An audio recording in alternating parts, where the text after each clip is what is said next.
In this episode, I have the wonderful opportunity to chat with somebody who has worn a lot of different hats. We often talk about the cross-pollination of ideas between different communities in the animal care industries, and for this episode, we consider the unique views of trainers, consultants, veterinarians, and shelter teams who work with dogs who have a history of aggression. Dr. Sheila Segurson is the Director of Community Solutions for Maddie's Fund and a diplomat of the American College of Veterinary Behaviorists, and joins me for this unique and enlightening discussion. Dr. Segurson was the first veterinarian to complete an animal behavior specialty training program with a focus on shelter animals and has over 20 years of experience in varying roles such as a shelter volunteer, dog trainer, foster caregiver, veterinarian, clinical veterinary behaviorist, shelter veterinary behaviorist, consultant, and teacher. Dr. Segurson utilizes her background to help animal welfare organizations keep pets out of the shelter, improve companion animal welfare, and make objective decisions for pets with behavioral concerns or challenges. And if you are enjoying the Bitey end of the dog, you can support the podcast by going to aggressivedog.com, where there's a variety of resources to learn more about helping dogs with aggression issues, including the upcoming Aggression in Dogs Conference happening from October 11th to 13th, 2024 in Scottsdale, Arizona, with both in-person and online options. You can also learn more about the Aggression in Dogs Master Course, which is the most comprehensive course available anywhere in the world for learning how to work with and help dogs with aggression issues. I also have a wide variety of webinars, upcoming courses, videos, and articles, all from the foremost experts in training and behavior. We are your one-stop shop for all things related to aggression in dogs. Hey everyone, welcome back to Season 5 of The Bitey End of the Dog. I have a very special guest this week, Dr. Sheila Segurson, who is a veterinary behaviorist among many other things. And I've had the pleasure of working with Sheila on a couple little projects here and there. And that's why I was excited to bring her on for this show, because we're going to dive into all things shelter behavior, considerations in that environment, but really more about what we need to be looking for in terms of the behavioral well-being of dogs in these environments. So we're going to take a deep dive into that. So welcome to the show, Sheila. Thanks so much, Mike. I'm really happy to be here. So let's get a little bit more about your background, because when we hear veterinary behaviorists, at least us trainers, we're thinking, okay, so somebody that's working deeply with behavior in a practice setting, seeing patients, or maybe in academia, but you're a little bit different in that regard. So why don't you fill us in a little bit on what you do, sort of like the daily routine of Sheila? Yeah, sure. So my background as a veterinary behaviorist, I was the first veterinary behaviorist in the United States to do a postgraduate residency training program with a focus on behavior in animal shelters. So that was my focus from before I was a veterinary behaviorist. So my job these days, I work for an organization called Maddie's Fund, a national animal welfare organization. And my job involves doing things like consulting with sheltering organizations. I consult about individual animals, as well as about their overall behavior programs, and including things like foster care and marketing, because it's all tied together. Actually, I have my colleague does the marketing and foster care piece because that's not my area of expertise. But lots of consulting, lots of bringing groups of animal shelter behavior people together to talk about what's going on and learn from each other. A little bit of research here and there. Some education too is what I do these days. So you wear many, many hats, as many veterinary behaviorists do, but in addition to that, you have a lot of organizational aspects that go into your daily routine as well, and bringing people together, it sounds like. So that's wonderful. And I would love to dive into that aspect, in terms of, as the folks in the shelter world, and that's how I lovingly refer to them, the folks in the shelter world, because of the daily tasks and challenges that they face. And I want to give a shout out to all the shelter peeps in the world, because of all of the amount of labor and love that they give to their jobs for often low pay, understaffed positions, limited budgets, government involvement sometimes, and all the other challenges, and including, that doesn't even start talking about the animals that face challenges as well. So let's dive into that. Considerations between shelter dogs or shelter animals versus a home environment, or a dog that is, quote unquote owned or is in a home environment already. Can you talk more about that and the differences from a behavioral aspect and what you have to do? Yeah, I love to talk about that. Thank you so much for giving a shout out to all the people who work in shelters. Almost makes me tear up hearing you talk about that, because having worked in a shelter myself, I don't anymore, but I talk and work with them on a day-to-day basis. And these are people who are working so hard to help the animals in their communities. And it's not an easy job. But with regard to differences between shelters and living in a home, obviously there's a lot of them. Some of the biggest ones are all the things that make an animal in a shelter environment potentially more stressed. So things like separation from family, everything they know, weird noises, not being able to sleep. The lack of ability to sleep is a huge one we've learned over the past years, thanks to some wonderful research. And the really big one is the lack of choice. When I think about my dog at home, and I actually made a video of this one year, my dog Herbie, he pretty much would just sit on the couch sleeping all day. He really didn't do anything. And so you think, well, that's not that different than a dog that is in a shelter that's sitting in their kennel. They're both just sitting there. But the big difference between my dog at home, Herbie, and the shelter dog is choice. And so my dog Herbie has a choice whether he sits on that couch or whether he goes into another room. And that just makes such a huge difference in terms of our mental well-being, that it's a big one in the shelter world. Yeah, and another consideration is just the differences in the types of shelters that are out there and what resources they have, because a lot of it does boil down to the resources and having the opportunity to give those animals that choice you were just talking about. You know, I've had the fortunate opportunity to travel to probably hundreds of shelters around the world now and get tours, originally thanks to Trish McMillan, who helped introduced me to that shelter world very deeply. But over the years, I've been able to take many tours of shelters, and they are all created differently.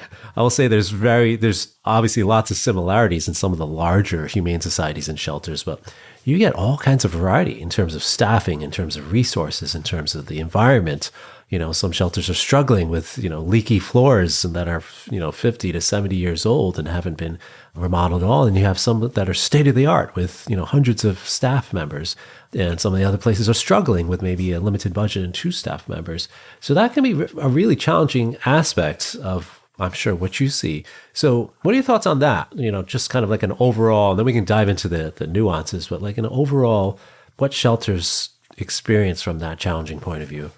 There's differences in terms of resources, and you already highlighted that. And when I am consulting with shelters, the resources that they have are really, really important to me, because a shelter that has a behavior person on staff, the recommendations that I'm going to make for individual animals is going to be different than a shelter that doesn't have a behavior person on staff. So what they have really needs to be factored into when they're deciding whether they can help an animal versus not help an animal. They need to look at their resources to determine. And it's not easy for anyone when you have a lot of resources. Everybody has challenges. Even when you have a lot of resources, nobody has enough resources. And then there's also differences in shelters related to the type of shelter that they are. So some shelters are shelters that primarily transfer animals from other organizations into their shelter. And other shelters are shelters that are taking strays and owner surrenders from the public. So different types of shelters in terms of what they take in also makes a difference in terms of the type of animals that they have in care. Some people think that because if an organization is a shelter that picks and chooses who they allow to come into their organization, that they only take the easy dogs and the easy cats. And while that might be true of some organizations, most of the organizations that I know that have more resources nowadays, they are taking in more challenging animals because they know they have the resources to do so. And so their job,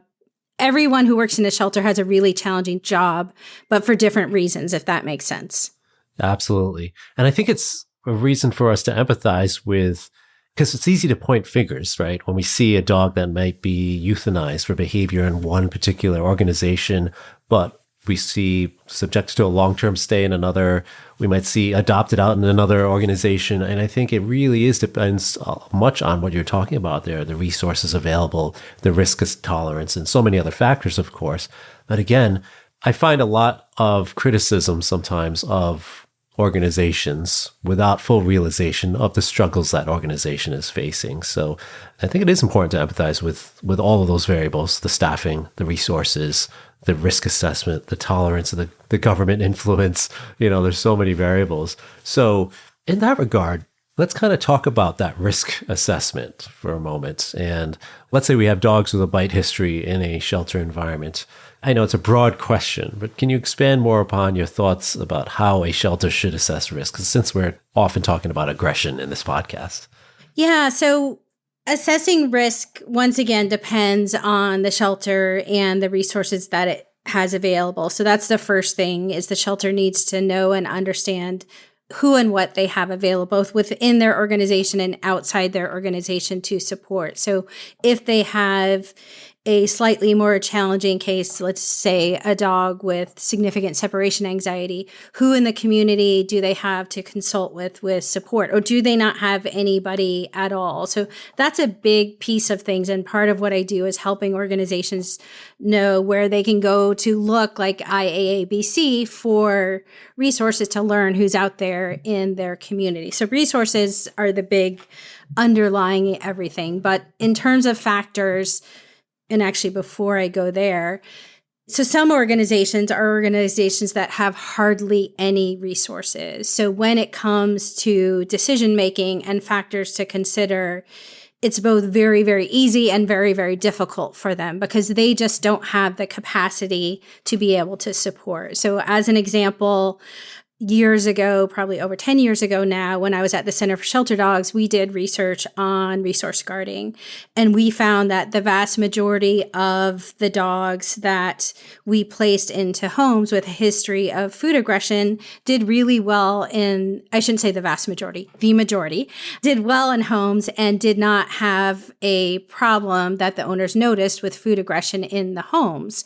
And that resulted in that, and other work resulted in many organizations considering placing animals with a history of food aggression into homes. And in many situations, that saved lots of lives, and that's been really, really well. But in other situations, it's resulted in animals with food aggression getting adopted out by organizations who don't have the ability to do the things that we did at the Animal Rescue League of Boston. We counseled the adopters. We formed a relationship with those adopters. We knew the dog really, really well, and we supported the adopter once the pet went into the home. So an organization that doesn't have the ability to do that kind of thing, and unfortunately there are many, I do want to help them to build their capacity. They can use volunteers. There's lots of things they can do to build over time. But until they're at that place, it is probably not a good idea for them to be adopting out a dog with a high-risk behavior that they are unable to support. So that's the one category of shelters. Mm-hmm. So does that make sense for that category of shelters? Completely. Absolutely. Yeah. Yeah. So, and I always like to mention them because we're all in different places, and I don't want people thinking that all shelters need to be going through all these detailed risk assessments. In an ideal world, yes, but some shelters just don't have the capacity to be able to provide that support. But for shelters that do have a little bit more capacity and are able to provide more support and are able to safely place animals with histories of aggression into home environments, there's a number of factors that I go through with the shelters that I work with to decide whether an animal is safe to place. And that starts with talking about the dog's background and history. What do we know about this dog? Has he successfully lived in a home environment before, or has this dog been adopted and returned 3 times? And in all 3 of those homes, the dog has been stressed and the people have been stressed. So background and history, and also looking at whether the dog has any underlying factors. So does the dog have an underlying medical condition? Does the dog have multiple behavior conditions? So is this a dog who is demonstrating aggressive behavior towards dogs and cats and people? That is a dog that's going to be a lot more challenging to place. So looking at the big picture of the dog is definitely what I start with in terms of assessing a dog with this type of behavior. And then I go into individual things that I look at with regard to the dog's aggressive behavior, which I can talk to you about next. Absolutely. Yeah. Well, I was going to get into the topic also of how assessments have changed over the years and moving away from some of the things we've done in the past in terms of getting information about that dog's behavior as well. So we could take that angle, and I think it'd be useful for some of our listeners to hear about that. Yeah, great. I haven't talked about behavior assessments in a little while, but it's a topic I love to talk about. Before I became a veterinary behaviorist, when I started my residency, one of the things that I was really interested in was developing a validated behavior test that we could use to determine whether a dog was safe to place in a home environment. And through my residency, I learned that there were so many factors that came into play when we were doing a behavior assessment test, and stress of the shelter environment was such a huge factor. It made me really, really question whether we were ever going to be able to find or develop a validated behavior assessment test. And then I went to work for the Center for Shelter Dogs at the Animal Rescue League of Boston. And there we did research on Dr. Amy Marder's behavior assessment test matchup too. And the research that we did told us that the behavior we were seeing on that assessment test was not predictive of behavior in the home environment, which is what we really care about. And there's been research done on modified Assess-A-Pets and SAFER tests and other behavior assessment tests, some that show a little bit of promising results, and others that tell us that it's really, really difficult to predict aggressive behavior because there's so many factors that come into play in terms of why that behavior is happening. And more recent research is telling us that behavior assessment tests might be able to predict friendly behavior and fearful behavior, but can't predict aggressive behavior. And because of that, many of us are doing behavior assessment tests because we want to find out who's going to be aggressive, but the tests aren't good at predicting that. So we've really moved away from doing formal standardized behavior assessment tests. Some organizations still do them, and if they do have the resources to do it, great.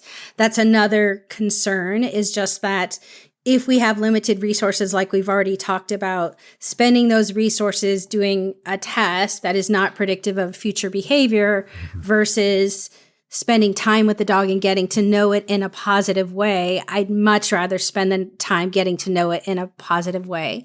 So it's not about we're not getting to know the dogs at all. That's definitely not the case. It's that we're getting to know the dogs through as natural interactions as possible, understanding that we're in a very unnatural environment. Yeah, so it's moved on significantly to getting past history, talking to basically everybody who's ever interacted with the dog whenever possible, whether it's previous adopters or animal control or shelter staff or veterinary behaviors. Basically, that's going to form a much more robust picture about potential behavior than just a single test at a single moment. Yeah, that's a great example. So collecting all the historical information that we have. And if we don't have historical information, doing everything we can to get that pet into a foster home so that we can learn about their behavior in a more natural environment. Yeah. And I can imagine just how demanding that must be to ask somebody that's already limited on time and staffing to also do these tests when they can get the same information through just their daily interactions, if not more, especially if it's multiple people interacting with that dog. Obviously, good note and data taking, so everybody's on the same page. So let's jump back to what you were talking about earlier, is like the aggression side of things and making decisions around that, because again, you had mentioned it really is dependent a lot on the organization's resources and the information they actually do have about the dog at the time. So can you talk further about the aggression side of things? You had mentioned looking, and we've talked at length about things like bite levels and the severity of the bite, but that's not the only factor we should be looking at.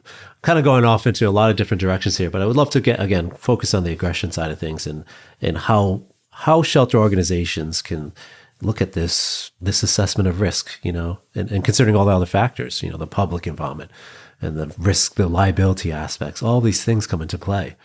Yeah, risk assessment is one of the topics that I'm most interested in these days. You and I work together in a dog bite assessment working group to try to think about, talk about, develop, learn about factors that come into play when we're assessing dogs with a history of aggressive behavior. So we had a number of people in this working group, and we spent a lot of time surveying shelters, surveying behaviorists, surveying veterinary behaviorists to learn about how different people were assessing behavior, what was working and what wasn't working. A lot of us use the Dunbar bite scale to assess dog bites, and that bite scale focuses primarily on the damage caused by the bites. And while the Dunbar scale is a wonderful way that if I say it's a level 3 bite, if you know what the Dunbar scale is, you know what that means. And actually, I feel like this conversation could go in so many ways. I just said that, but that's not true, because when I talk to different people about this is a level 3 bite, and then I see a picture of it, we don't all agree about what a level 3 bite is necessarily, and that's a whole nother topic. But in our dog bite assessment working group, we developed a list of factors. And from that list that we developed in that project, I combined that with another project that I had been working on to develop a list of considerations that I make when we're making decisions. The big factor things that go into this decision making, the categories that I look at, background and history, which I already talked about. The next category is the bite itself, and we can go into more details about any of these categories, but I'll give the big categories first. The bite itself, the circumstances around that bite, the organization's capacity to support the dog and to help the dog, how that dog does over time, if time has passed, and then adoption considerations. Can we find a home for this dog? Can we safely place the dog in a home? So those are the broad categories that I look at. Yeah, and it makes you think, again, going back to each shelter or organization is going to be slightly different and have different tolerances for that. So again, when I empathize with what can happen sometimes is some finger wagging or finger pointing at one shelter or organization making a decision. You could take the same dog and put it in a totally different facility, and it could be two different outcomes depending on what the resources available are, what the tolerance is, the location of the country or world for that matter, and the culture of, the acceptance of dogs who might or might not bite in a certain location. So lots of considerations when you think about it. Yeah, lots of considerations. And my personal experience in working with shelters is that some shelters moved from a place where they would never even consider placing a dog who even growled at someone to deciding that in some situations it's safe to place a dog who bites. And I want to be clear that I have seen many, many situations where we have placed dogs with bite histories in homes and they've done really, really well. I've also seen situations where we place dogs with bite histories and they don't. So anything can happen. But one of the challenges that I've seen with organizations is that they decided to place dogs in homes that had a bite history, but not really thinking through all the details behind the bite. How much damage was caused? Was it a sustained attack? Did the dog display warning signals? Was the dog trying to get away and a person approached them? So one of the things that I really try to work on with shelters is learning and thinking about those things, all these factors that come into play. And for many organizations, it's really changed how they operate, because now when a bite happens, they're getting pictures of the bite. If they can get pictures of the bite, they're asking certain questions around what happened before, what happened during, what happened after, to help them make a more informed decision and hopefully much better decisions for the animal and for our communities. Yeah, and there's really no template, so to speak, like a checklist. Okay, we're checking these boxes and we're going to declare this dog adoptable or not, because again, all of the nuances depending on where that dog is located in the organization, right? And so you have another thought I can see. Yeah. So yes, very much that. When I work with organizations, I'm working with that individual organization. So I do have a spreadsheet that I go through when we're making a decision about an individual dog. But that dog at one organization, we're going to make a really different decision for than a dog at another. So it's not a checklist. It's a list of things that we look at that help to guide our decision making. So I would like to kind of switch gears a little bit and talk about how we can help these dogs as well, and just in the shelter environment in general. And I know there's a lot of things we can dive into, but one of the first things you had mentioned earlier was about foster care or finding foster homes for many of these dogs and how beneficial that can be. So let's dive into that topic for a moment, because then we can talk about what we can do in shelter as well. Yeah, so I am a huge proponent of foster care. I first started fostering over 20 years ago now, and fostered many, many dogs that they're why I'm such a proponent of them. One dog in particular she was probably a Catahoula mix. She was white merle dog with a short coat. I met her when she was about 3 months old, and the shelter had done a behavior assessment test. This was a long time ago, back when we did behavior assessment tests. And little Lucy bit the fake hand on the food aggression test. And the shelter decided that Lucy was not safe to place, and they didn't have options for her and needed to make the decision to euthanize her. Little Lucy was sweet, happy, energetic dog. And I decided, you know what? And this was during my residency, or actually it was after my residency, shortly after. I said, I'm just not comfortable making this decision. I'm concerned it's because Lucy was stressed in the shelter environment. I'm going to try taking her to my home and see how she does. So I fostered Lucy, and how I tend to foster dogs with food aggression is I don't get in their face. I let them eat. I let them do their thing, let them adjust to my home. I let them have the resources that they want to have for the first couple days to allow them to adjust into my home environment. And I did that with Lucy. And within 3 days with Lucy, I could trade for treats easily. She had no evidence of food aggression or resource guarding towards anything at all. Ended up placing little Lucy with my friend Cass, and Cass kept this dog until she passed away 15 years later, and Lucy never had food aggression. So I saw the power of foster care in terms of helping us to differentiate whether behavior that we're seeing in the shelter is related to stress of the shelter environment, I should say, versus a problem that we actually might need to be concerned about in a home environment. So both from evaluating behavior and also seeing that another thing that happened in my career was working in the shelter environment and starting to do behavior modification in the shelter environment to try to help some of these more challenging dogs.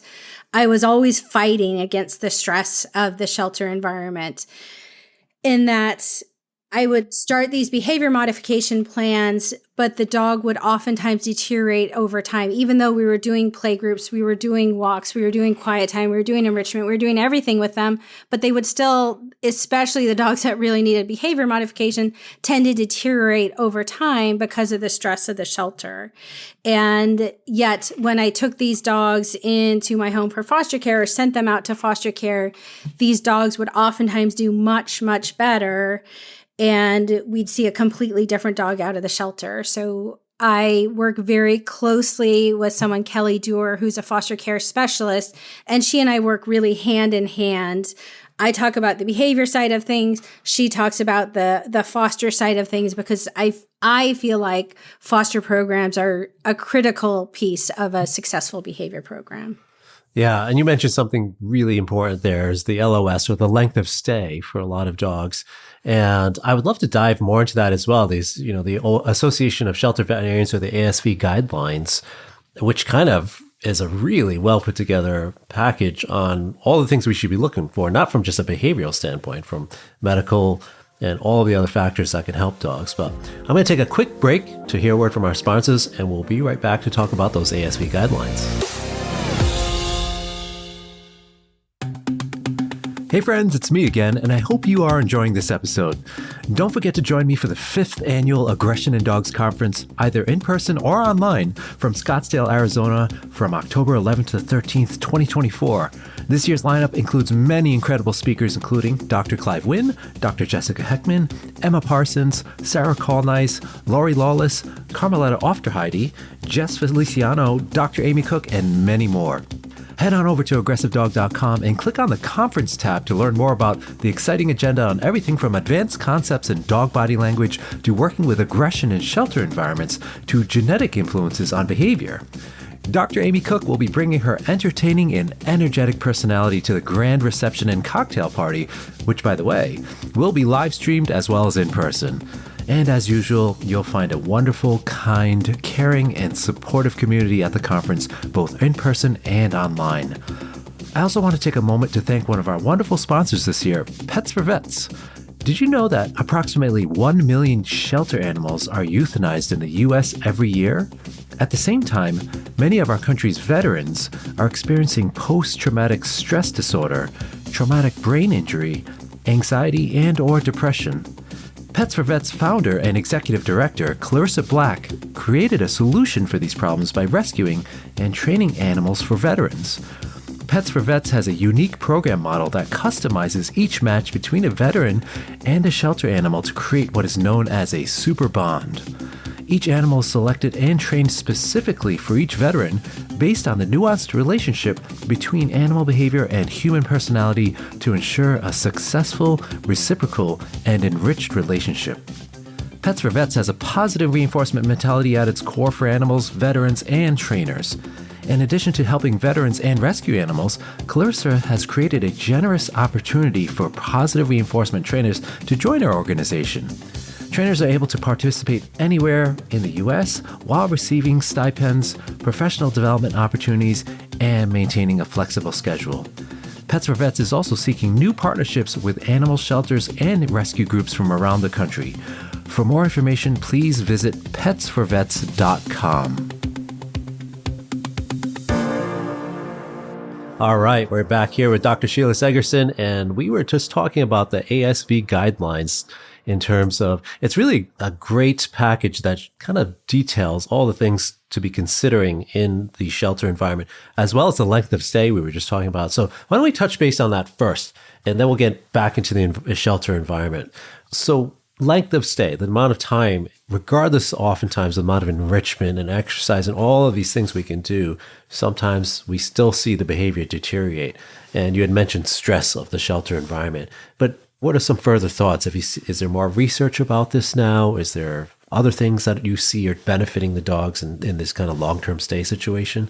Yeah, I'll talk about it from the framework of the Association of Shelter Veterinarians Guidelines for Standards of Care in Animal Shelters. Just a little background about the guidelines. They originally developed in 2010 when a group of experienced shelter veterinarians came together and developed guidelines for care in shelters, just as it's described, based on research. So all the research that we've accumulated over the years. We recently revised the guidelines. I was on the task force for the revision of the guidelines. And so a little over a year ago, December 2022, got to remember my years, we released the second edition of the ASV guidelines. And like you said, there's many different sections to it. One thing that we talk about throughout the guidelines is capacity for care, and really thinking about, do we have the capacity to support this animal? Do we have the capacity to meet the animal's needs? And length of stay really, really ties into that. There's certainly research that tells us that the longer an animal is in a shelter, the more likely they are to get infectious diseases like upper respiratory infections and kennel cough and things like that. There's also some research that shows that behavior changes related to length of stay. And in my personal experience, certainly see behavior change over time with longer length of stay. And I was working with a shelter with some quite long lengths of stay. It was an organization who had over 50 dogs that had been in the organization's care for over a year. Some of these dogs were certainly in foster care. When I took some of these dogs for short-term foster, so to the hotel I was staying in overnight, some of these dogs had behaviors that were consistent with a trauma history or almost even PTSD-like symptoms in terms of hypervigilance, being super sensitive to noises, things like that, where they were on high alert. And it made me think, don't know if it was true, but they weren't used to being outside of their shelter environment and out in the world again. And it was really, really tough for them to adjust to it. And this was an organization that was doing a really, really good job of meeting the dogs' needs. And they cared for them really, really well. And in an organization that isn't able to meet the needs, then obviously we see other types of signs like spinning and circling and bouncing against the wall and things like that with longer length of stay. And once a dog gets to that place, it can be a lot more challenging to help them. Yeah, so it really sells the need for foster homes and a good foster network whenever possible. Yeah, the need for foster homes for sure, and really looking at our capacity and paying and looking at the animals in our care and paying very close attention to them. When we're super, super busy, it's easy to deal with fires and this needs attention and that needs attention, but there's really a lot of effort that goes into planning and paying attention to dogs on a daily basis. And do we have a plan for this dog? What are we doing to help get this dog out? That's a super important piece of what shelters can do. What about medication for some of these dogs?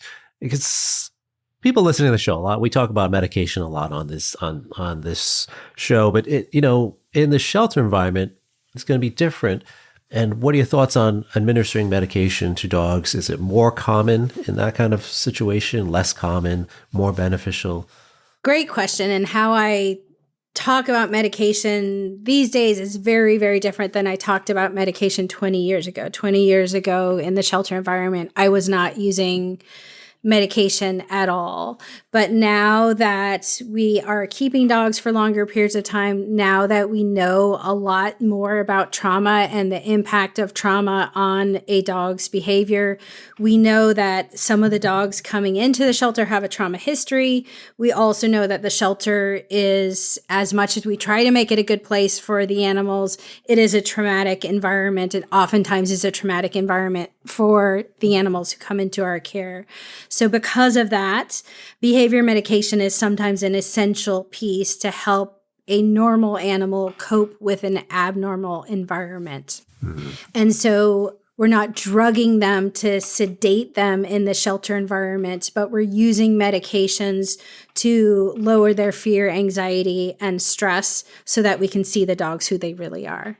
Yeah, and I think it's an important distinction to note that there's a stigma around meds too, almost to say like, oh, this dog's on medication, so there's something, and I'll put air quotes up again, wrong with this dog. So it almost brands them with like a label of, oh, there's a problem with this dog if they're on medication. But I think we need to really move away from that stigma, because oftentimes it's just this dog needs the medication. It would be cruel and unusual not to give this particular dog meds to help them cope with that environment. Would you say that's a correct statement? Yeah, that's a great statement to make. And I think maybe even thinking about COVID and our behavior and our experience during the COVID pandemic can help us to think about this a lot, because our lives changed so much during the pandemic. We were isolated from people. Dogs in the shelter are isolated too, but in a much more significant way. And many of our sleep patterns changed. We got depressed. We were a lot more stressed. And I don't know what happened in the psychiatry and psychology world for people, but I'm guessing that more medications were prescribed to help people cope with this unnatural living situation that we were all dealing with during that time. And so I think the shelter environment we can think of somewhat related to that concept. It's an unnatural environment. It's not natural for a dog to live in a kennel for long periods of time. And a young active dog isn't going to do well in that environment. That doesn't mean there's something wrong with him. It just means that we have him in a place that's not good for him. And if we are doing everything we can, we're doing things like enrichment. We're doing things like trying to find a foster home. But while we're trying to find that foster home and get him adopted, if needed, we're also doing things like using short-term medications and sometimes longer-term medications to help them cope with the anxiety of living in a shelter. Yeah. And anecdotally, I mean, I can speak to what I've seen with medication really benefiting dogs in the shelter environment. In one organization that I visited, they take in mostly fearful dogs and they work with these dogs to help them become adoptable. And we're talking about some of these dogs are profoundly fearful, but I would say a majority of the dogs are on medication or were put on some medication protocol to a high degree of success. So, you know, from my observations, I can see just how beneficial it can be, especially with dogs in that particular behavioral, I won't call it a category, but that sort of presentation of profound fear. So yeah, we need to get rid of the stigma that can surround dogs sometimes, or giving dogs meds, right? Yeah, and it's a challenge in terms of people being worried about putting the animal on medication, as well as a challenge related to concerns that adopters aren't going to want to adopt an animal because they're on medication. And we can talk about it in a way that people can understand that this was a stressful environment for this animal. And once he adapts to the home environment, we'll be able to take them off of the medication. And if you take the time to get to know people and explain it to them, my experience is that people are really, really understanding. And you do have the occasional person who they take the pet home and they just take it off the medication. I've had that happen more times than I can count, but fingers crossed they all tend to do well. Yes. Yeah. Don't do that if you're listening in. Yes. listen to your veterinarian's advice about how to make that change. So, and sorry, before you go on, but because you said listen to that, and I just want to clarify that many of these behavior medications are medications that we don't want to take a dog off cold turkey. And if we do take them off all of a sudden, they can have side effects from it. So we almost always wean them off of the medication. And so that's why we talk to our veterinarian about the medication. Yes. Very important point to make.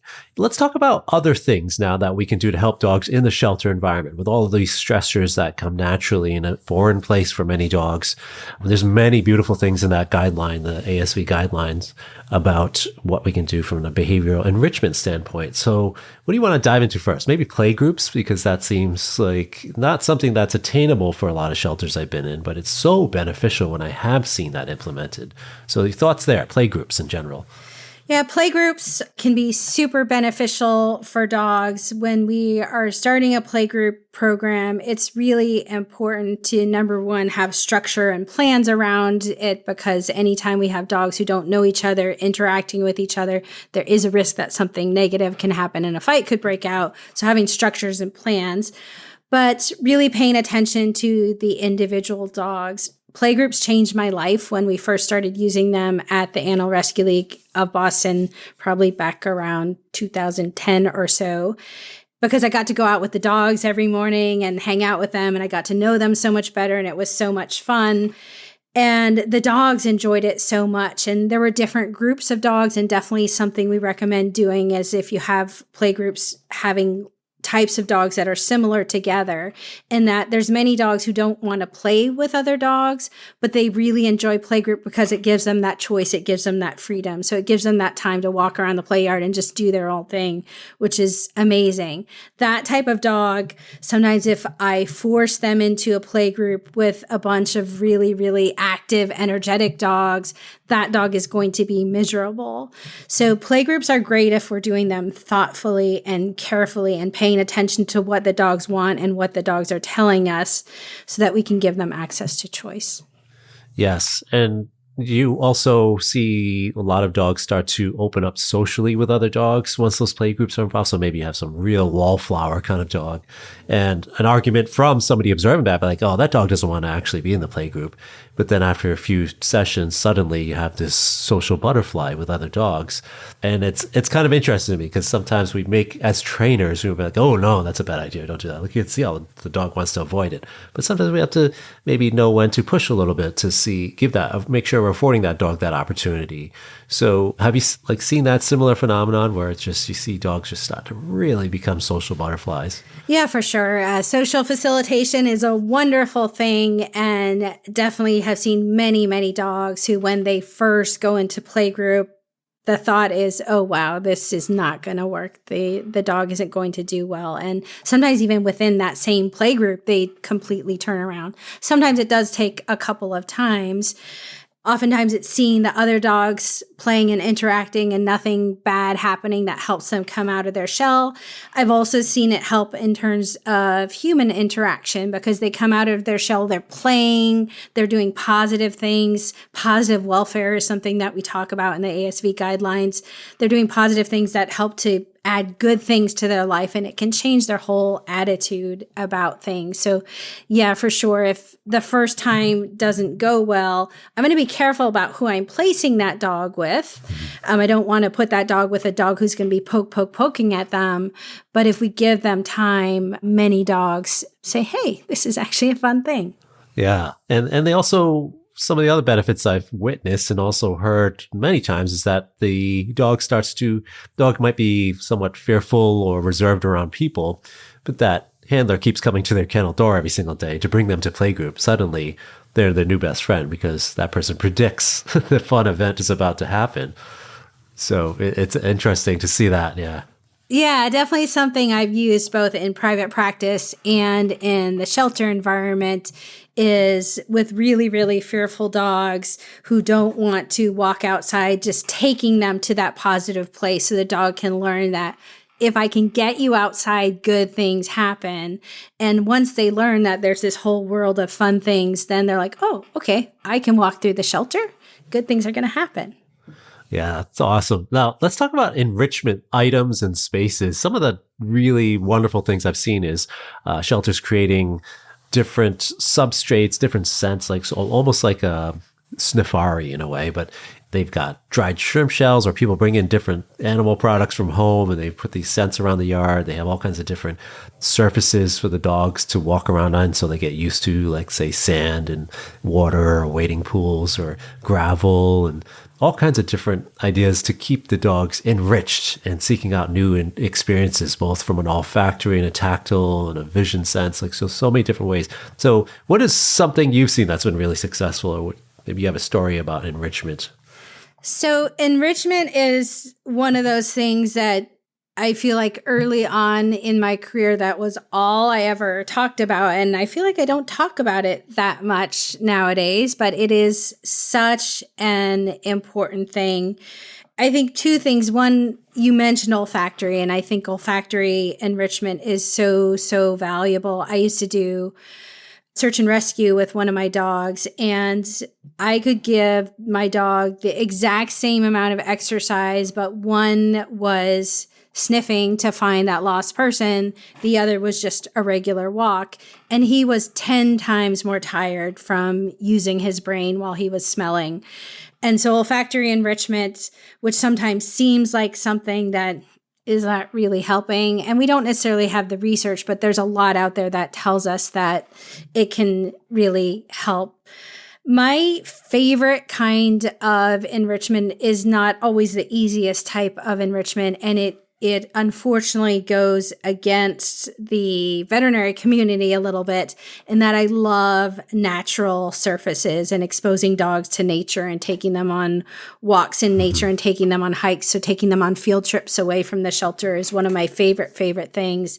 One of the ways we can expose them to at least a little bit of nature in the shelter are things like digging pits, where we take a kiddie pool and put dirt in there and hide treats in there or hide a stuffed Konged in there, so that they have to dig through the dirt to get to what they need. There's research in people. That tells us that nature is very, very healing for us. We don't have the same evidence in dogs yet, but it makes sense that it is. And I certainly see dogs enjoy it. And I guess I just thought of a story related to that. So when I was working at the Animal Rescue League of Boston, we had a group of about 3 dogs who came from a situation where they were being kept in a basement for dog fighting. They'd never seen the light of day as far as we knew. And one of the dogs had died, and the other dogs, we got out of that environment. And one of them, Raven, I ended up fostering and taking to my house. And I will never forget bringing him to my house. This was in Massachusetts, and I lived on a 5-acre property that had trees and a meadow and a stream running through it. It was beautiful and wonderful. And taking Raven, who had lived in a basement his whole life, out to nature and seeing him sniff a branch for the first time. This is very much anthropomorphizing, but he had almost a look of wonder on his face about just experiencing nature and the world, and just so important. Yes. Yeah. It really is. And I 100% agree with that, because when you see a dog go into an environment that it's like Disney World to them, and they're just so many, we kind of forget the power of that, the power of their nose, and you just have to wonder, all of the experiences they get when they've been in often what's really a barren environment when it comes to olfactory smells, or maybe unpleasant smells, even in some cases, to a world like that. Yeah, probably in a lot of cases unpleasant, because the chemicals that we use for cleaning and disinfection, and that's why I say I'm anti-shelter medicine, because shelter medicine, we don't like nature because you cannot disinfect nature.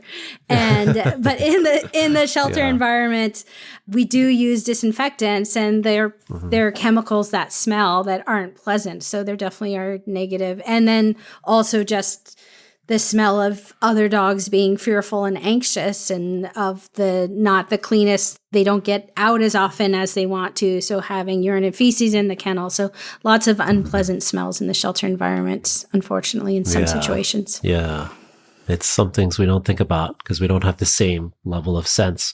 Now, so we talked about lots of different ways of helping dogs from a behavioral well-being standpoint. So we talked about enrichment and social experiences with both humans and other dogs, play groups, exercise, good nutrition, of course, is something we didn't talk about, but addressing underlying medical issues, all these things that we can really help with dogs. But you mentioned earlier sleep. That's another one I don't think gets talked about often, and why that's so important. Sleep and rest throughout the day, and also, of course, overnight. What are some things shelters can do to increase the likelihood for good rest in a dog, good amount of sleep? Yeah, so some of Dr. Lisa Gunter's research suggests that sleep is one of the biggest things that dogs are missing in the shelter environment. And one of the best ways that, besides getting them on field trips, getting them to spend a little bit of time in an office, getting them to foster care, those are all great things. But you can't help as many dogs by doing that. You can help a smaller number of dogs with that, unless you have an amazing foster program. And so one of the things that I've seen work really well is basically creating a nap time for the shelter dogs for 2 hours per day, where it's a time where everyone in the shelter knows that it's the dog's nap time. And so it's a time of day where everybody works on their paperwork and things, so that we do everything we can to decrease the likelihood that people are going to be walking through the kennels and getting the dogs all excited, so the dogs can sleep and rest and take a nap. And I've seen many organizations do this really, really successfully. And we don't have research showing that it helps, but we all know how important sleep is. So now I have a question for you. If you had to choose one thing, you could wave a magic wand and every single shelter in the world is going to have this aspect of all the things we were just talking about put in place. What would it be? Would it be the play groups? Would it be the enrichment? Would it be make sure they get enough sleep? What would be your number one answer? Maybe it's a trick question. I don't know. Yeah, that's a really, really difficult one. But I would say that time with people would be the biggest one for me. There's a lot of research out there that tells us that spending time with people really, really helps dogs. And playgroups are great because we can get a number of dogs out at once, and people time is oftentimes more one-on-one. So it is certainly more time intensive, but there are so many different ways people can interact. We can do quiet time where we're just hanging out with the dogs, which is super, super important. We can do activities, we can do training, we can do so many different things. And our dogs are social animals, and we want these dogs to live in a home with people. So spending time with people is so, so important. Difficult to provide, and that's why our volunteers are so important, and I love our volunteers so much. I do too, because I know just how, and I love the folks that have to work with the volunteers as well, because I know that can be a challenge from my travels, maintaining and training volunteers, making sure everybody's safe, making sure the schedules work out is a challenge in its own, but keep on doing what you're doing, everybody out there that does have a volunteer program, because I just see so many benefits versus not having one in place, though I do empathize with the challenges of that as well. Yeah. So let's change topics a little bit here, because I do want to talk about this, even though it's a difficult topic. And we've had episodes in the past about behavioral euthanasia and those difficult decisions. But I think it's important to also understand the folks in the shelter world. We often view them as like, oh, they don't really have an attachment, or they're just euthanizing dogs, or they're just going by numbers. But so many times they're seeing these dogs day in and day out, or they grow an attachment to a particular dog, or one that may not be deemed adoptable or safe, but they grow attached to that dog. And when that difficult decision is decided, I guess, by the organization, then how much of a detrimental effect that can have, and how much difficulty and stress that can place on the team or the person that's bonded with that dog. So I kind of want to talk about that a little bit more, and also with people or pet guardians that also have to face that decision. So I guess my question is support for those that are going through that decision, whether it's the shelter staff or a person in the shelter environment having to face that.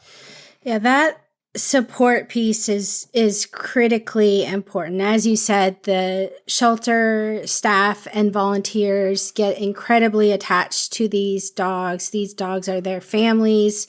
Many of us who work in the sheltering world have multiple dogs and would do anything to be able to adopt that next one dog that we love, but we can't because the dogs we have in our home don't want any more dogs in our home environment. And so these are our dogs, our family. And yet we live in a world where we don't have a safe place for some of these dogs to go. I work with the hope that someday things are going to be different. But right now there are dogs who we don't have a safe place for them to go. And when we do make this very, very difficult decision, it's really, really tough. And shelters, when they're coming close to making this decision, especially an organization that doesn't make the decision oftentimes there's meetings and discussions, and everybody is allowed to provide input and offer suggestions. Have you thought about doing X? Have you thought about calling the previous owner? Have you thought about calling the foster person? Have we done all this? Have we looked into whether there's another organization that can meet the animal's needs? So part of the support is allowing people to be a part of things and understanding why the decision is being made, and that no one wants it to happen, but we don't have another better option for the dog. So helping people to understand, and then being there and supporting them when it happens. I just met with an organization earlier today that is coming close to euthanizing a dog who's been in their care for 1.5 years, and they love him dearly. And this is a dog who in the shelter is a wonderful, wonderful, wonderful dog. He's a happy dog and people love him, but he's been adopted and returned 4 or 5 times because in a home environment, he doesn't do well. He bites in a home environment. They're not significant bites, but he does bite. And after being returned that many times, it's just really, really challenging. he's not safe to place. They've come to that decision. And so what I did during that meeting, part of what I did during that meeting today was talk to them about the fact that you have done everything you can, and we understand that this is difficult, and we're all here to talk about and support each other so that we're all on the same team instead of everybody fighting with each other about it. That's such an incredibly important point, is the support that's needed and to work as a team on the decision making. Because it sometimes, I'm sure, feels that there is no support if somebody, especially if an outsider or somebody looking at it from an outside lens is just pointing fingers. And that unfortunately happens just so often in our communities. And, unfortunately with social media, you see people pointing fingers at a particular organization for, oh, they're just euthanizing all their dogs, or they euthanize for behavior, when they're not aware of all those subtle decisions and the critical thought that needs to go into a decision like that. It's kind of, you and I were chatting earlier about when a pet guardian brings their dog to their veterinarian for behavioral euthanasia, but the veterinarian refuses to do so. And a lot of times in those conversations, the fingers start pointing and, people start throwing blame, or this person's bad for not doing this, or this person's bad for considering it. But there's much more that goes into that, and the empathy that's needed to understand why somebody might be making that decision, or maybe the veterinarian refusing to do so. And I think you would be the perfect person to talk about that, because you are a veterinarian, you also are a behaviorist with training background, and you're also a pet guardian. So you see it through, I'm sure, all of those lenses. Do you want to talk more about that, and then the different views that those different roles might have? Yeah, I've certainly have friends these days and have heard stories of people going to their veterinarian for a dog with very significant behavior challenges that has harmed the people, and the people have done everything they can, going to finally make that horrible decision to euthanize the dog, and the veterinarian saying no. And I've been doing a lot of thinking about that lately, and remembering that I graduated from vet school a long time ago, back in 1996.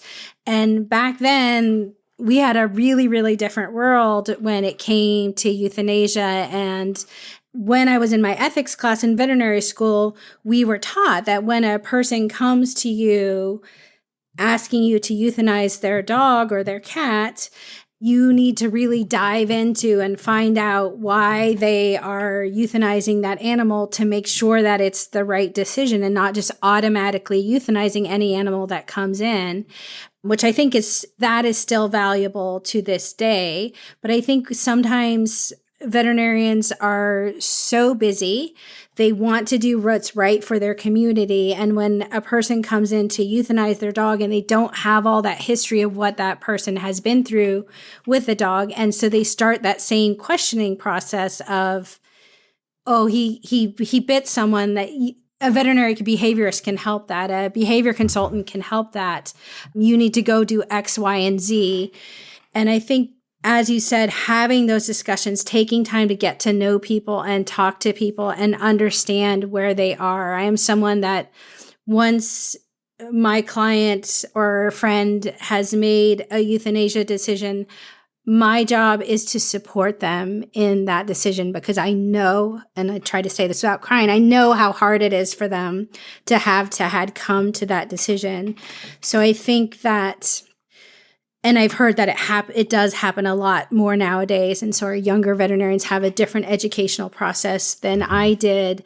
But that empathy and that understanding and getting to know what the person has done, so that we are supporting people and recognizing that there are some animals that are really, really challenging to live with, which is hard to accept, but it's true.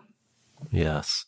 And remembering that every situation is so unique, because the same dog might have a different outcome in two different homes. The same person might have a different outcome with two different dogs. I mean, it's just so many variables to consider. And that's, I think, a good take home lesson from this episode, is just to remember to empathize with somebody's situation, because you never know the full story unless you're deeply involved with the case. So, yeah. I think that's true related to people, and that's true related to dogs as well. And that so many animals that I've gotten to know over the years, that on paper, if I'm just looking at their history, I think, why is the shelter considering placing this dog in a home? He has severe separation anxiety and has destroyed 3 different homes. And then you go to that shelter environment and you meet that dog. And yes, the dog does have separation anxiety, but he's also a wonderful, wonderful dog. So taking the time to get to know people, taking the time to get to know the dogs in our care so that we can understand them and get to know them and learn from them and try to make the best decisions we can for our pets and for our communities. Excellent. Excellent way to wrap up. Sheila, thank you so much for coming on the show and educating us about so many things to look for in the shelter environment. It was really great chatting with you, even through the difficult topics here. But I would love to find out, and for the listeners as well, what are you up to this year? Where can people find you? So I, as mentioned earlier, I work for Maddie's Fund. Our website is maddiesfund.org. We also have an online forum, which is maddiespetforum.org. And Maddie's Pet Forum is a place where animal sheltering people and rescue people and people who support animals out in the community can come together. It's a free online forum to talk about issues that we've talked about today and really anything related to helping communities and our animals. So that's maddiespetforum.org. And then we also have Maddie's University, where we have free online courses to help to train and help animal shelter staff and volunteers to learn about a really wide variety of topics. And we have recorded webcasts. We also have courses in there that take longer. We also have instructor-led courses where there's an instructor who's teaching you every week, and everything is free. So I really encourage everybody to check out Maddie's University as well. And I'll be sure to link to those in the show notes as usual. Sheila, thank you so much. I really appreciate you coming on, and I hope to see you again in the future. Thanks so much, Mike. It was great to be here. It's always wonderful chatting with the veterinary behaviorists who have been guests on the podcast, and I'm truly glad to have the opportunity to discuss sometimes difficult but necessary topics with Sheila. She really is a gift to our community and offers such a unique but crucial perspective, having experience in so many facets of animal care. I look forward to continued collaborations with Sheila and Maddie's Fund as well. And don't forget to head on over to aggressivedog.com for more information about helping dogs with aggression, from the Aggression in Dogs Master Course to webinars from world-renowned experts, and even an annual conference. We have options for both pet pros and pet owners to learn more about aggression in dogs. We also have the Help for Dogs with Aggression bonus episodes that you can subscribe to. These are solo shows where I walk you through how to work with a variety of types of aggressions, such as resource guarding, dog-to-dog aggression, territorial aggression, fear-based aggression, and much, much more. You can find a link to subscribe on the show notes or by hitting the subscribe button if you're listening in on Apple Podcasts. Thanks for listening in, and as always, stay well, my friends.